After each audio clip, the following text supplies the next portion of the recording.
प्यारे बच्चों, आपका स्वागत है हमारे YouTube चैनल जय क्लासेस में। आज हम ज्योग्राफी की पहली कक्षा आपके लिए लेकर आए हैं और शुरू करते हैं क्लास को वायुमंडल से। पहला टॉपिक है वायुमंडल। अब हमारा सवाल ये बनेगा कि वायुमंडल है क्या। आप सोचिए और मुझे बताइए कि वायुमंडल होता क्या है। ठीक है, वायुमंडल गैसों का वो आवरण है जो गुरुत्वाकर्षण के कारण पृथ्वी पर रुका रहता है। ठीक है, जो पृथ्वी के समकक्ष अन्य ग्रह है उनमें किसी के पास वायुमंडल नहीं है, और अगर है तो इतनी ग्रेविटी नहीं है कि उसे रोके रखे। ठीक, तो अगर आप वायुमंडल की डेफिनेशन लिखना चाहेंगे तो वायु का वह आवरण जो गुरुत्वाकर्षण के कारण पृथ्वी पर रुका रहता है वायुमंडल कहलाता है। ठीक है, इसमें बहुत सारी गैसें हैं, वाटर वेपर है और डस्ट है। अगर ये वायुमंडल बनेगा किस चीज़ से, तो ये तीन मुख्य चीज़ों से मिलकर बनेगा। पहला है गैस, नंबर 2 है वाटर वेपर जल वाष्प, और नंबर 3 है धूल के कण। ये तीन चीज जो है वायुमंडल का निर्माण करेगी। अब कौन सी चीज कहां से है इस पर विचार करते हैं। सबसे पहले हम विचार कर रहे हैं गैस पर। कोशिश करो कि पहले लिखो ना आप, या जो मैं कह रहा हूं उस पर ध्यान दो। आपको अगर 60% भी याद रह गया तो मेरा काम हो जाएगा। ठीक है, मैं आपसे कह रहा वायुमंडल क्या है। मैंने कहा वायुमंडल एक गैसों का आवरण है जो पृथ्वी के गुरुत्वाकर्षण के कारण पृथ्वी पर रुका हुआ है। ये हमारी अर्थ है, इसके चारों ओर गैसों का आवरण है, वो इसके गुरुत्वाकर्षण के कारण इस पर रुका रहता है। ठीक है, इसमें तीन चीजें सम्मिलित रहेगी, एक गैस रहेगी, एक जलवाष्प रहेगी और एक धूल के कण। अब हम तीनों चीजों को डिफाइन करते हैं। जब हमारी अर्थ बनी पहले तो कहते थे कि आग का गोला है, तो हाइड्रोजन से हीलियम बना। ठीक है, अगर एक हाइड्रोजन का नाभिक दो टूटकर नाभिक बना दे तो इस घटना को कहते हैं नाभिकीय विखंडन। अगर दो नाभिक जुड़कर एक नाभिक का निर्माण करते हैं तो इस घटना को कहते हैं नाभिकीय संलयन। तो हम नाभिकीय संलयन या विखंडन की हम बात कर रहे हैं आपसे, तो उस प्रक्रिया में आपको पता चल रहा कि हाइड्रोजन गैस थी और हीलियम गैस थी प्रारंभिक टाइम पीरियड पर। ठीक है, तो इसका मतलब है कि सबसे पहली दो गैसें आपको मिल गई जो अर्थ पर पहले से थी। क्लियर हो गया। फिर हुआ ये कि धीरे धीरे अर्थ ठंडी हुई। ठीक है, ठंडी होने से क्या हुआ कि जो यहाँ वाष्प विद्यमान थी, वाटर वेपर, जो जल वाष्प विद्यमान थी, वो कहाँ से आई, जल वाष्प। तो जैसे अर्थ ठंडी हुई तो अर्थ के अंदर हीट थी, अंदर से गर्म थी और बाहर की सोयल ठंडी थी। तो हुआ ये कि इस पर अंदर की जो गैसें थी या अंदर की जो गर्मी थी वो बाहर आनी शुरू हो गई। ठीक है, इसको क्या बोलते हैं, इस प्रक्रिया को ज्वालामुखी प्रक्रिया हुई। ठीक है, और ज्वालामुखी बने और उन ज्वालामुखी से बाहर निकला एक मुख्य पार्टिकल आपका जल वाष्प। ये यहां से आई अंदर से, अर्थ के अंदर से। ठीक है, जब जल वाष्प आई तो जल वाष्प इस जल के साथ आया, ऑक्सीजन आएगी, CO2 आएंगी। ठीक है, ये गैसें भी पृथ्वी पर आ गई। अब वो जल वाष्प निकली बाहर आ गई और धीरे धीरे वाष्प संघनित हुई। जैसे ही वाष्प संघनित हुई तो वापस वो अर्थ पे फिर बारिश हुई इसकी। और ये प्रक्रिया कई हजार वर्षों तक चलती रही। वाष्प बन के उड़ती रही, वापस फिर पृथ्वी पर बरसती रही। ठीक है, उससे हुआ ये कि जो ज्वालामुखी का मुंह खुला हुआ था, इसे क्रेटर बोलते हैं, ज्वालामुखी के मुख को, इस क्रेटर पर वो बारिश वापस आके होती रही। पूरी अर्थ पे होती रही, लेकिन क्रेटर गहरे थे तो इनमें भर गया पानी।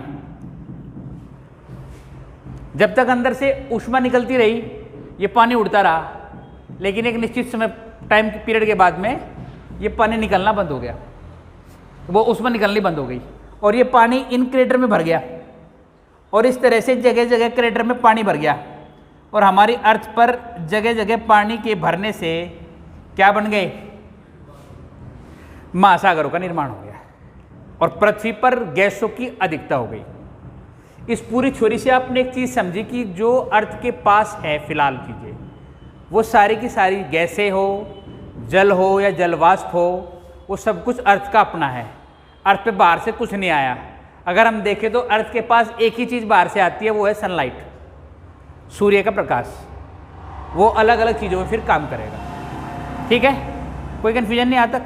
अब बढ़ते हैं हम जलवाष्प की ओर और हम देखते हैं कि गैस में क्या क्या कौन कौन सी गैस है और उनकी इंपॉर्टेंस क्या है। ठीक है,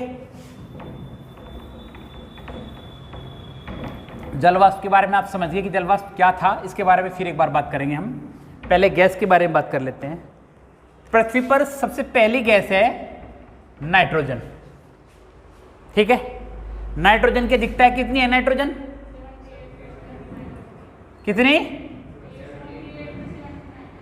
78 ठीक है 9 है। क्लियर हो गया? पहले इसको 78 पढ़ लेते थे और ऑक्सीजन को बोल देते थे कितना? 21। ठीक है ना, तो ये इसको 78.1 लिखो आप और ये 20.9 लिखो, ये सही है।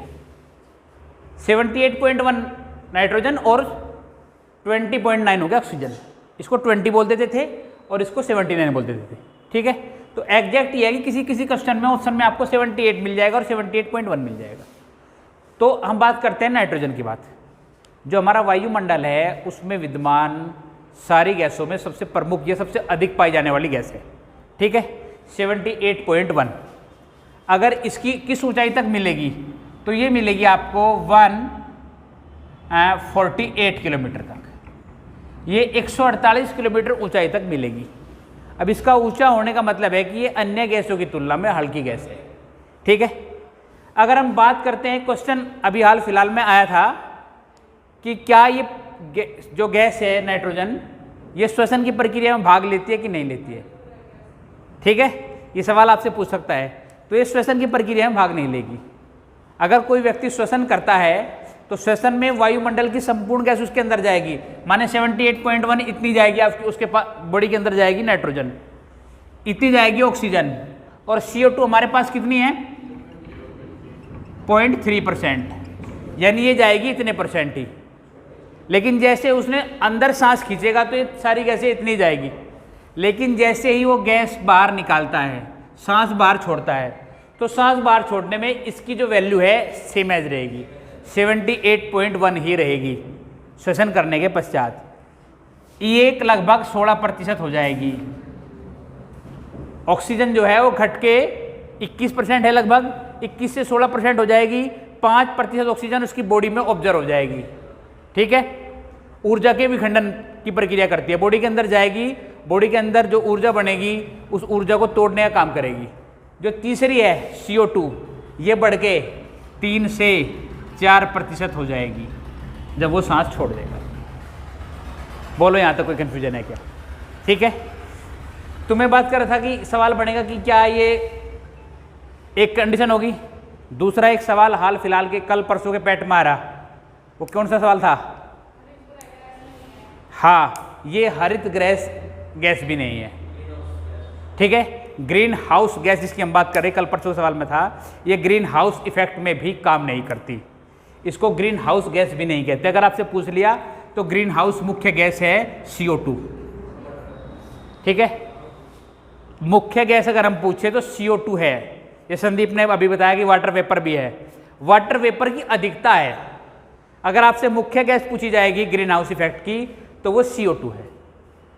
वाटर वेपर इसकी तुलना में ज़्यादा है, इस कारण से वो मात्रा में अधिक होने के कारण इंपॉर्टेंट पार्ट है ग्रीन हाउस इफेक्ट का। लेकिन अगर गैस आपसे पूछ ली तो CO2 है।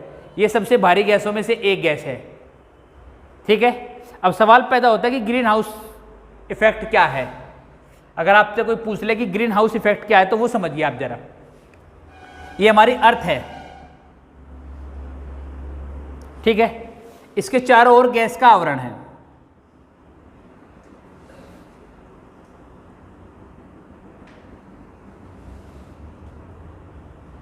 तो जिन गैसों को मैं बोल रहा हूं ग्रीन हाउस गैस है, वो भारी होने के कारण इसके चारों ओर एक ऐसा आवरण बना लेगी कि जो बाहर से आने वाली ऊर्जा को अर्थ के अंदर आने देगी। लेकिन उस ऊर्जा को बाहर नहीं जाने देगी। ठीक है, अब उस ऊर्जा में मुख्य रोल है हीट का, ऊष्मा का, जो सूर्य के द्वारा पृथ्वी पर विकिरण पहुंच रहा है, ये गैसें उस विकिरण को आने देती है, आ गया, लेकिन जब वो पृथ्वी से बाहर निकलने की कोशिश करता है तो वो निकल नहीं पाता। इन गैसों की भूमिका है ग्रीन हाउस गैसों की। ऐसा होने से क्या होगा कि पृथ्वी का ताप निरंतर बढ़ता चला जाएगा। ठीक है, और जब टेम्परेचर बढ़ेगा धीरे धीरे तो पृथ्वी पर जितने ग्लेशियर है वो मेल्ट हो जाएंगे। उन ग्लेशियर से चल रही है नदियाँ, और नदियों से पृथ्वी का वाटर लेवल बैलेंस बना हुआ है।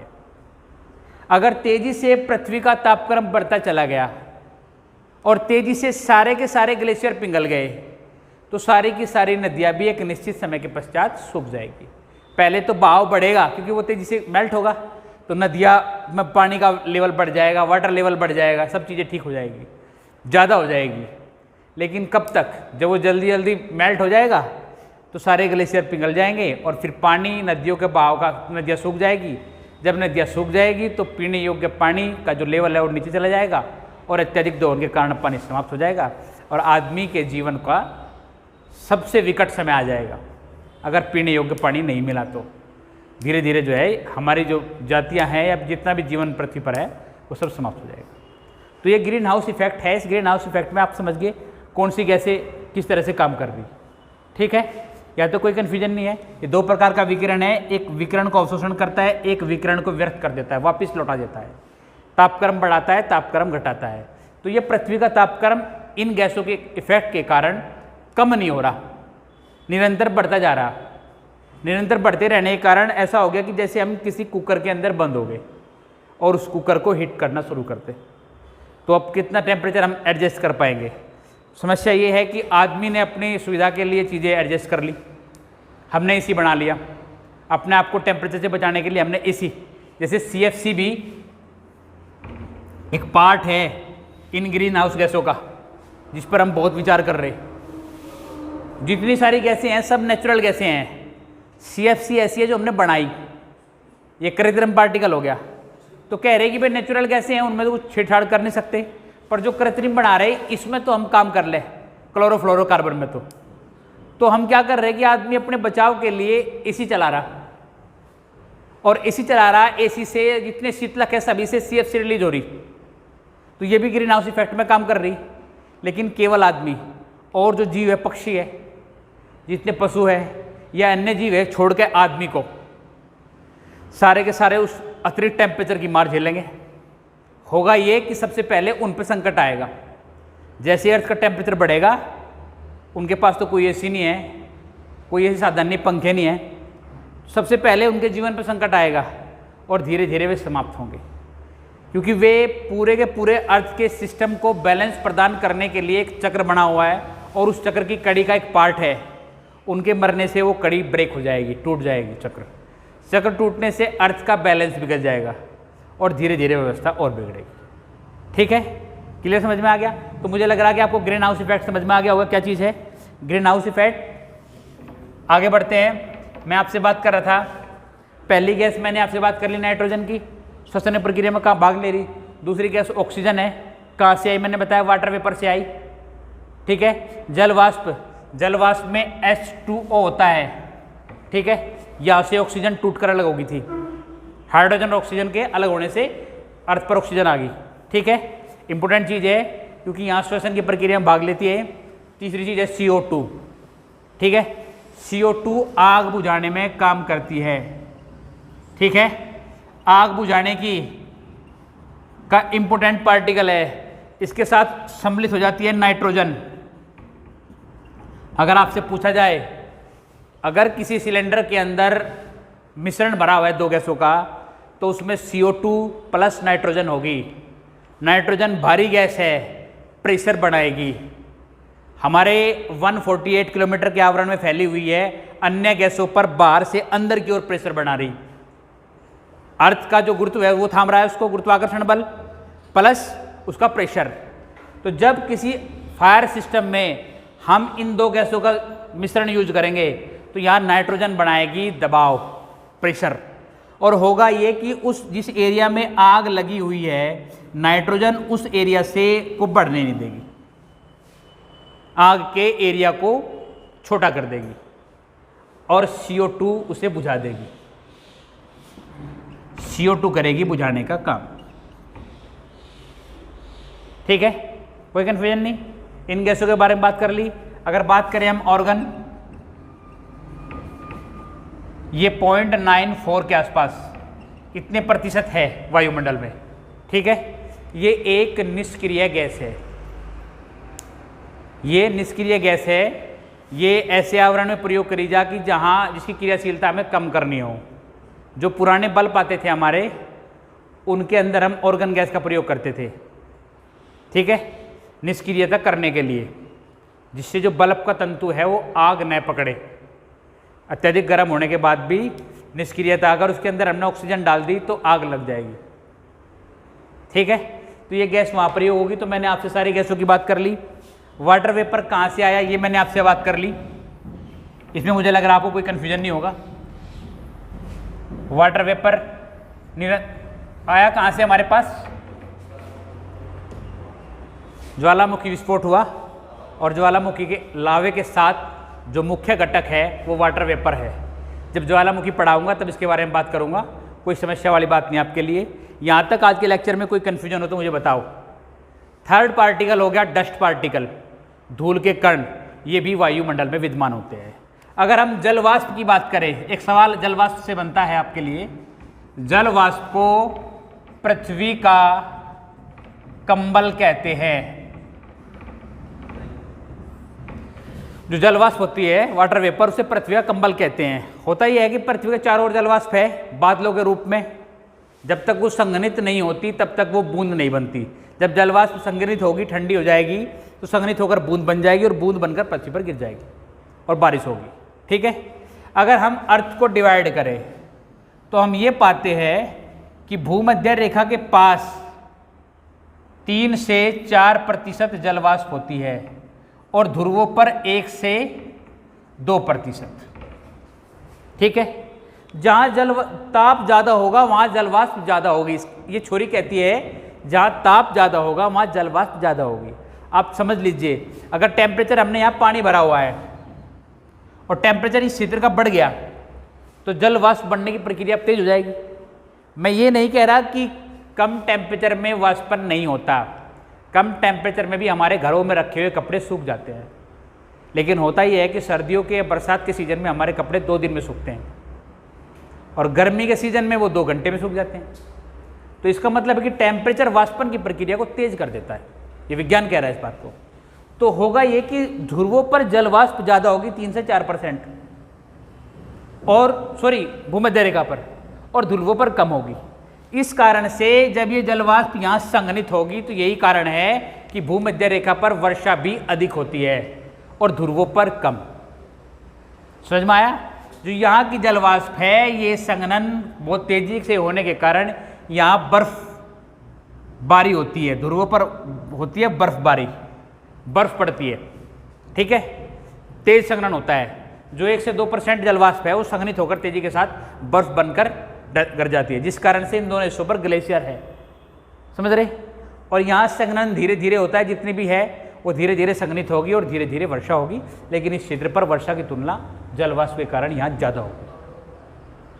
क्लियर हो गया? अब जैसे ही पृथ्वी के चारों ओर ये जलवाष्प ऐसे फैली हुई है, तो जलवाष्प मैंने कहा था कि भारी एक पार्टिकल हो गया एयर का, तो इसकी भूमिका भी यही है कि अर्थ बाहर से आने वाले सौर विकिरण को आने देती है। जलवाष्प एक कांच की प्लेट की भांति कार्य करती है और बाहर से आने वाली ऊष्मा प्रकाश ऊर्जा के रूप में इसके अंदर घुस जाती है।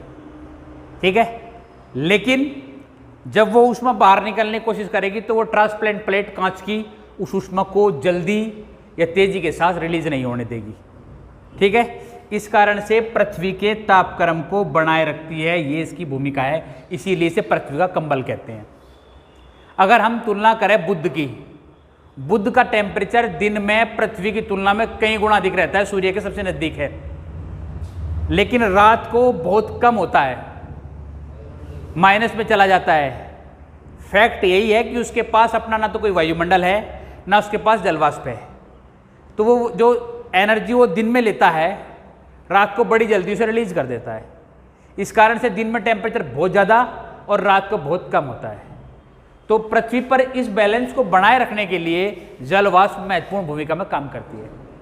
फैक्ट आपको समझ में आ गया हो क्या कर रही है वो ये कर रही है, इसीलिए इसको पृथ्वी का कंबल कहते हैं। एक्सेप्टेड क्वेश्चन आपसे पूछ सकता है कि पृथ्वी का कंबल किसे कहते हैं, तो वो जलवाष्प है।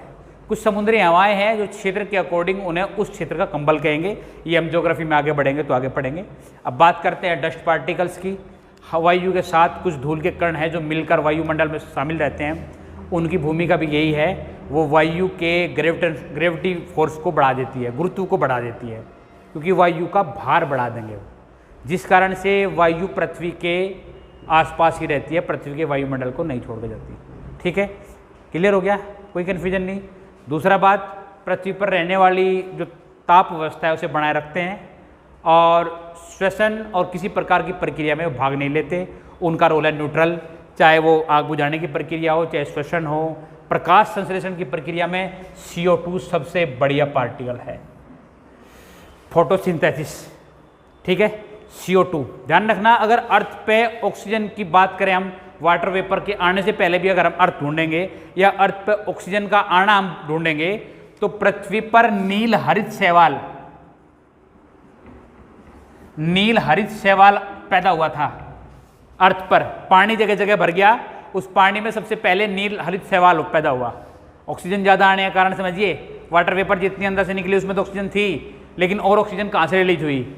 जब ये उन भरे हुए पानी में नील हरित शैवाल पैदा हुआ तो उसने सूर्य से आने वाले प्रकाश के साथ और पृथ्वी पर विद्यमान CO2 के साथ फोटोसिंथेसिस किया, प्रकाश संश्लेषण, और इसने रिलीज किया भारी मात्रा में ऑक्सीजन।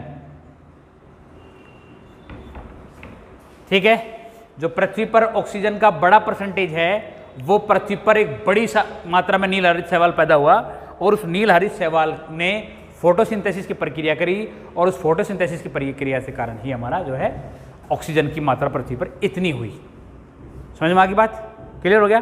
तो इसीलिए कहते हैं कि पेड़ लगाओ, पेड़ लगाओ, क्योंकि वो अपने वर्किंग प्रोसेस के आधे टाइम में तो ऑक्सीजन ही बनाते हैं और कुछ ऐसे पेड़ भी हैं जो 24 आवर्स आपके लिए ऑक्सीजन बनाते हैं। तो ये ऑक्सीजन बनने का पृथ्वी पर सोर्सेज है, ऑक्सीजन की मात्रा को बनाए रखता है। ऑक्सीजन के आने का एक बड़ा सोर्स कारण ये रहा। ठीक है, तो आज मैंने आपसे वायुमंडल की बात करी। वायुमंडल में मैंने आपसे बात कर ली, कौन कौन से पार्टिकल मैंने बात करी आपसे वायुमंडल में? पहली मैंने बात करी गैस की, गैस के सारे जो मुख्य पार्टिकल थे उनकी बात कर ली। दूसरी चीज़ किसकी बात करी मैंने? जलवाष्प की। और तीसरी चीज़ करी मैंने धूल के कणों की। तो मैं उम्मीद कर रहा कि ज्योग्राफी आपको समझ में आई होगी और हिस्ट्री की तुलना में कुछ रोचक भी नजर आएगी। जैसे जैसे इसमें आप आगे बढ़ोगे तथ्य रोचक हो जाएंगे और आपके लिए इंटरेस्टिंग होती चली जाएगी। ठीक है, आपने हमारा पूरा वीडियो देखा, उसके लिए बहुत बहुत धन्यवाद। Thank you very much.